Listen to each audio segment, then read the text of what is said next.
Hey guys, welcome back. I hope you are having an amazing day. Let's get right into the stories. The first one is a pro-revenge story, so this happened last October in 2023, and I feel it's finally safe to share it.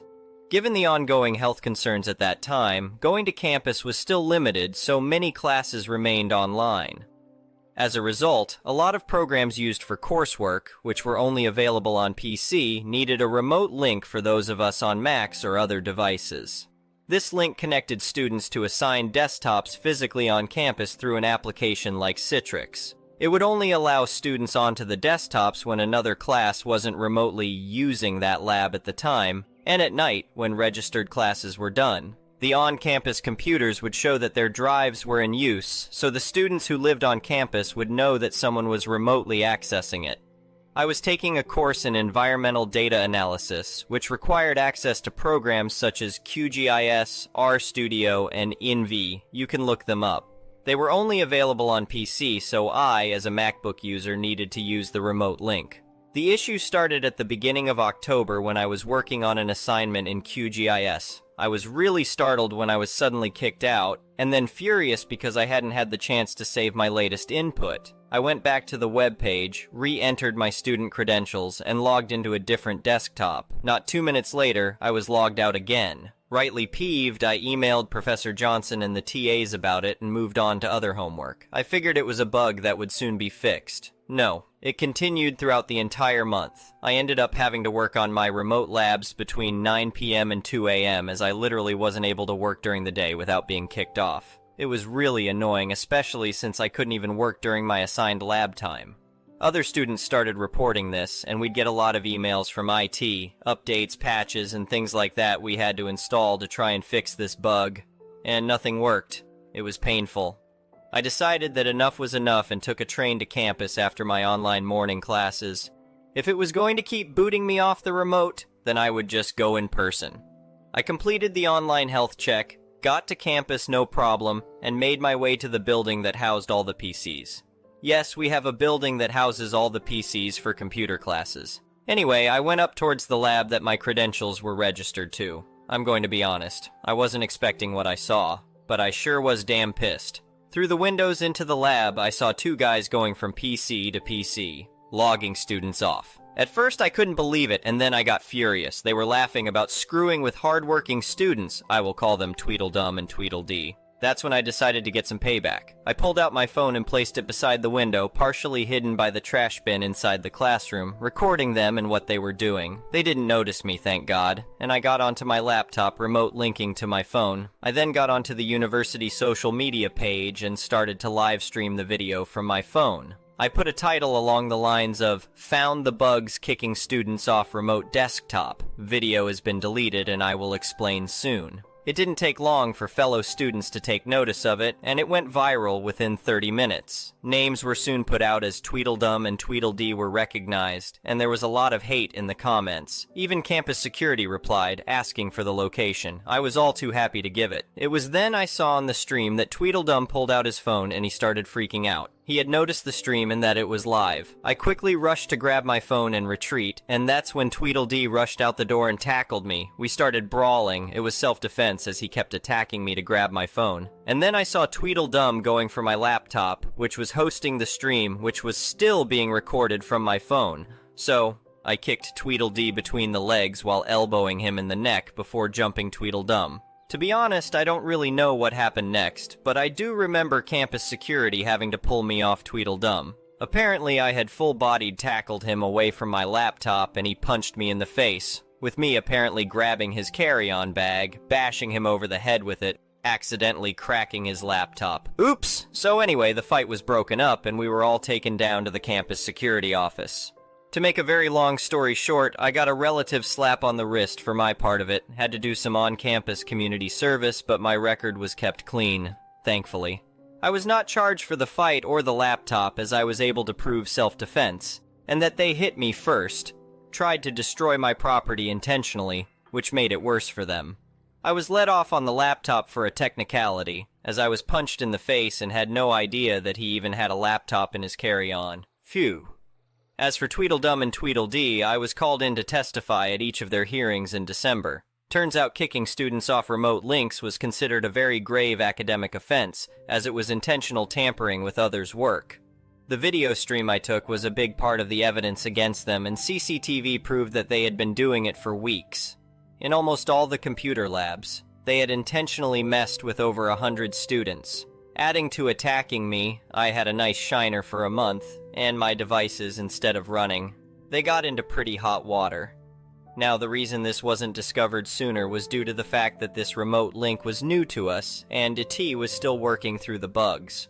I don't know exactly what happened next, as they just needed me to come in, masked, and tell what I did and remembered. However, I did get notification in my email in March this year that 2 students were expelled for intentional tampering of other students' work. Can you guess who? Yup, Tweedledum and Tweedledee got the boot for their dumb actions. It gets even better though. Turns out they were here on student visas, which meant that not only were they expelled from the university with a black mark on their records, they were also given the boot from the country, and most definitely back to their very disappointed parents. Maybe it's karma, but they got publicly exposed on a live stream for their actions for all the school to see, which was taken down due to it needing to be evidence against them and all. But yep, they were expelled twice for their dumb actions, and with their names in campus infamy for their stunt. Hope they've learned their lesson.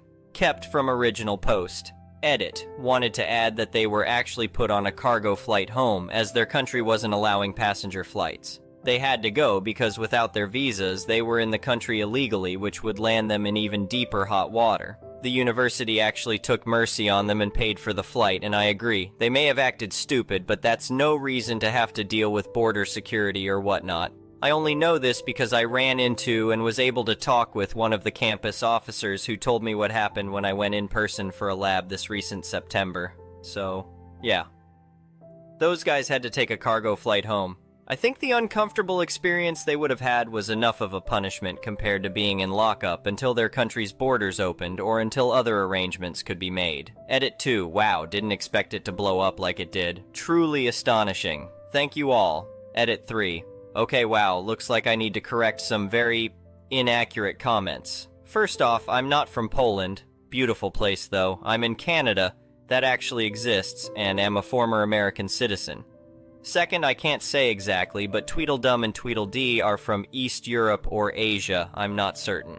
Thirdly, sadly, Canadians are actually smarter and more polite on average than most Americans. Something I have noticed. Also, this isn't a place to have discussions about whether Apple is good or not. This is about pro-revenge, and I'd rather not have my reapproved post locked down because of you guys going off topic. So please, stop. Edit 4. Seriously, is no one actually reading the first sentence? This is a repost of my story that was originally taken down due to a miscommunication between the mods over Rule 6. That issue is now resolved, so I'm reposting. Thank you. Edit 5. Do I seriously have to clarify this? Fine, I'm a 6-foot-plus tall woman who works out weekly and during my childhood and teens excelled in fighting sports and self-defense classes such as karate, judo, jiu-jitsu, boxing, and enjoyed and excelled in basketball, volleyball, dodgeball, I consider it a sport, baseball, softball, swimming, cycling, skiing, and recently added archery, all while excelling in my science classes. I am also broad-shouldered, and from all those sports I enjoy very, very strong. I know how to fight and how to take down others much larger than I. In high school, I beat up bullies, male bullies, on the daily. Even though I haven't been as active in the past few years due to university homework crunch, I have stayed very fit. So yes, I could take skinny Tweedledum and skinnier Tweedledee, who were both shorter than I by a foot at minimum, easily. They just happened to get the drop on me. I still kicked their butts, and they're lucky I didn't break any bones, and the reason I didn't press charges, or really notice if charges of assault on me were pressed, was because I just wanted to move on and do all the homework that had piled up due to Tweedledum and Tweedledee. The term was only 4 months, sept to dec, with December being final exam time. So I'm sorry if I didn't care about what the university was doing with them. I just wanted to get my homework in so I didn't fail my courses. Also, can no one read? Like, seriously? The next one is an entitled people's story. I never thought I'd be the kind of person to end up in a property dispute, let alone a lawsuit. But life has a way of throwing curveballs when you least expect them. This is the story of how my peaceful lakeside property turned into a battleground with the most entitled neighbor I've ever had the misfortune of meeting.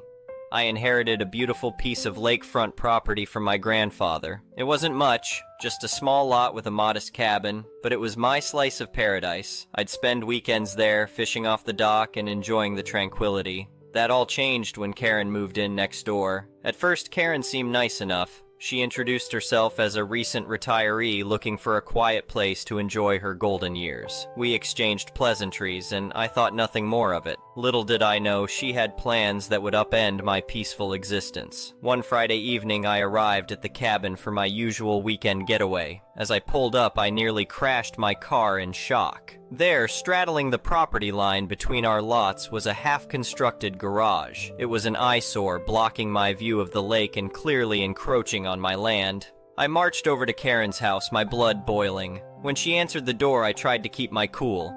"Karen, what's going on with that garage?" I asked, pointing to the monstrosity. She had the audacity to smile. "Oh, isn't it wonderful? I decided I needed a place to store my boat and some lake toys. It'll be finished by next week." "But it's on my property," I said, my voice strained. Karen waved her hand dismissively. "Oh, don't worry about that. I'm sure we can come to some arrangement. It's not like you use that part of your lot anyway." I was dumbfounded. "Karen, you can't just build on someone else's property without permission.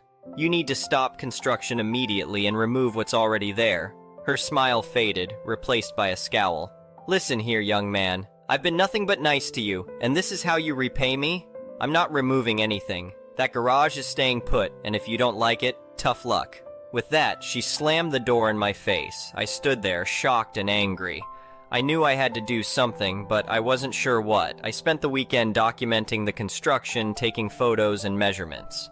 On Monday morning, I called a lawyer. My lawyer, Sarah, was a no-nonsense type who specialized in property disputes. After hearing my story and reviewing the evidence, she was confident we had a strong case.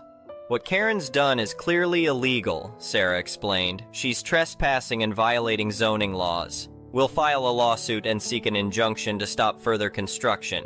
We'll also demand she removes the structure and pays for any damages to your property."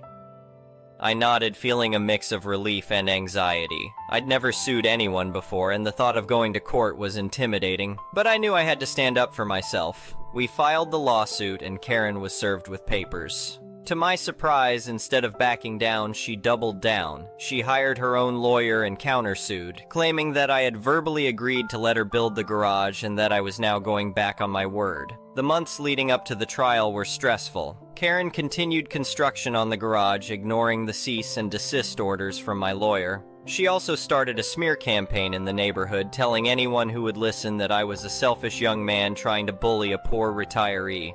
Finally, the day of the trial arrived. I was nervous, but Sarah assured me we had a solid case. As we entered the courtroom, I saw Karen sitting there looking smug. Her lawyer was a slick-looking guy in an expensive suit. The trial began, and Karen's lawyer presented their case first. He painted a picture of Karen as a sweet old lady who had made an honest mistake. He claimed that I had verbally agreed to the garage and was now trying to renege on our deal. When it was our turn, Sarah methodically dismantled their arguments. She presented the photos and measurements I had taken, showing clear encroachment on my property. She also brought in an expert witness, a local zoning official, who testified that the garage violated several local ordinances.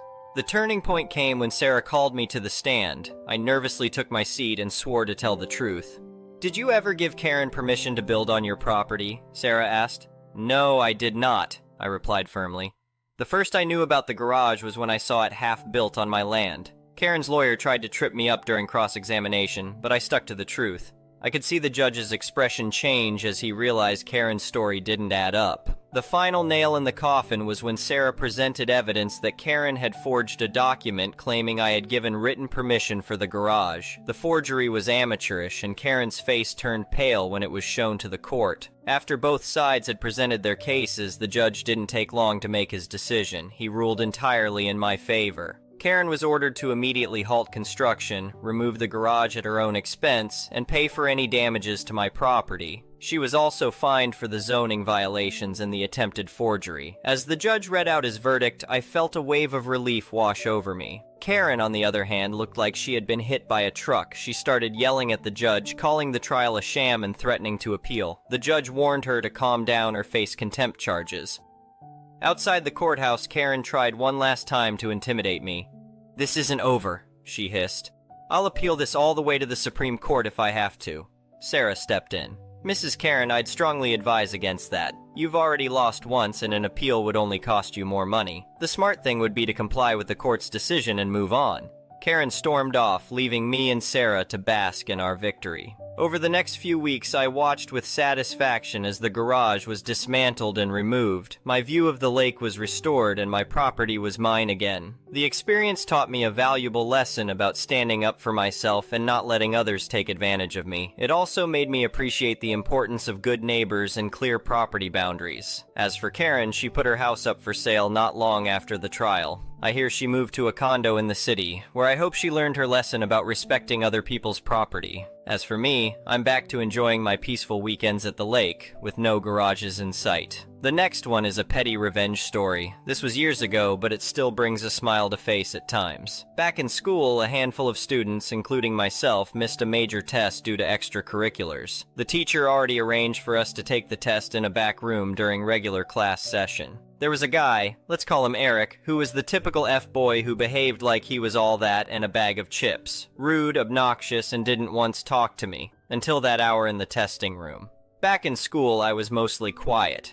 If RBF was a thing back then, I would have been the poster child for it. I was known to be a bit nerdy, so it wasn't a surprise when he sat right next to me chatting it up. He went on to tell me how I looked like I could be a Victoria's Secret model and I was one of the prettiest girls in school and blah blah blah. He then asked if he could copy my answers. I smiled and said, "Sure, give me a few minutes and I'll show you my answer sheet." He grinned and twirled around in his seat, fidgeting with his pencil, making absolutely no effort in taking the test. I look up and whisper, "Done. Hurry up and copy." With no hesitation, he hurriedly copies my work. I told him to walk away first so it wouldn't be suspicious. He did. As he was leaving, he did a weird salute and laughed at the other students still taking the exam. As soon as that door shut, I erased the answers I gave him and filled in the correct answers. I turned my work in shortly after. The teacher said she would take a week to grade them.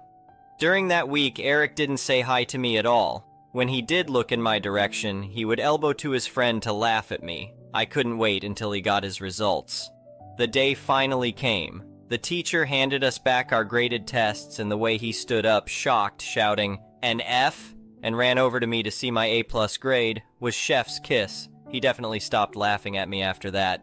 The next one is a malicious compliance story. Backstory: I'm 16 and my dad was pretty absent for the first 8 to 9 years, showing up for events and then going somewhere. And near the 10-year mark, he started showing up more and more, starting to be more active in my life.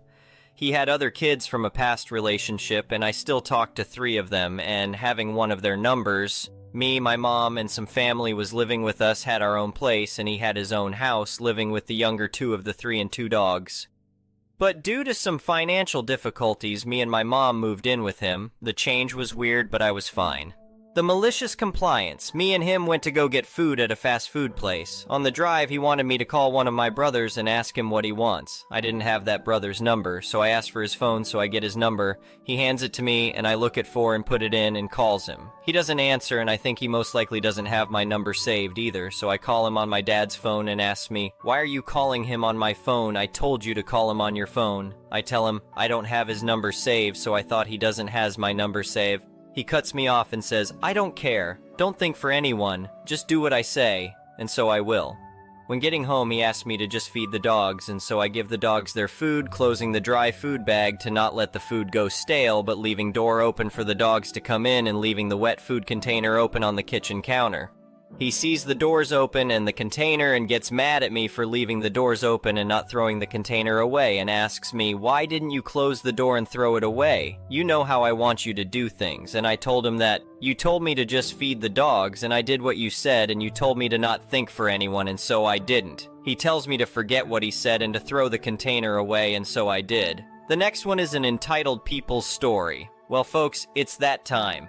Me traveling to and fro Costa Rica, getting treated to seeing crazy entitlement around flying. Flying used to be rare and fancy. Now it's just a flying bus. Oh boy, did I see lots of it, but this one kind of took the cake.